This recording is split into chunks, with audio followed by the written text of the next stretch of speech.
Parisians thronged the approaches to the Gare du Nord to give Princess Elizabeth and the Duke of Edinburgh a wonderful welcome on their arrival. In fact, throughout the royal visitors' stay in Paris, the French people continued to make their feelings perfectly clear, lining the streets, cheering and waving whenever and wherever the royal car drove past. One example was the drive along the Champs-Élysées to the Arc de Triomphe.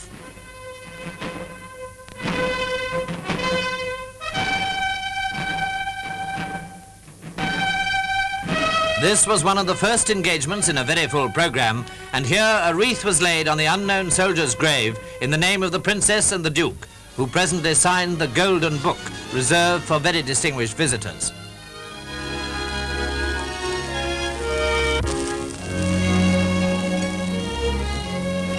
They go to the Élysée Palace to visit the President, Monsieur Vincent Auriol, and his wife.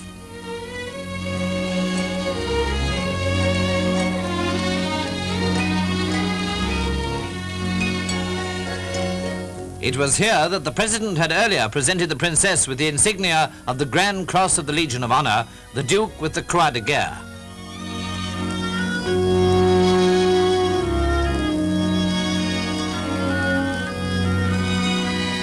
Another engagement was a trip on the River Seine. The Princess's fashionable frocks and gowns, by the way, evoked much admiration from Parisians, whose sincere affection she certainly captured. The river trip, made in a launch named after the Princess, took them up the Seine past thousands of people to the Ile Saint-Louis, the oldest quarter of Paris. Huge crowds were again the order of the day when the Princess and the Duke went to the races at Longchamp. They all wanted to see Zizette, as they call her, and her handsome husband, for both of whom this most enthusiastic reception must have been very touching indeed.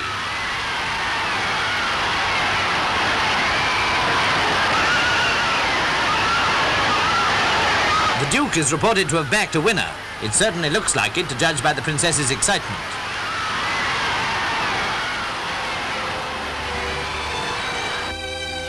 Our last impression is the visit to the Galliera Museum. Here, Her Royal Highness was received by Monsieur Bidot before she went in to inspect and to open the exhibition of 8 centuries of British life in Paris.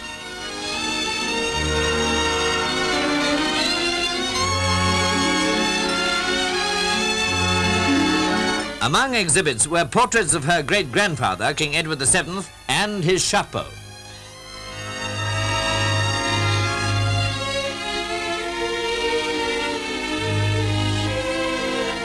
After touring the exhibition, Princess Elizabeth delivered a 10-minute address in French, from which we give you this extract.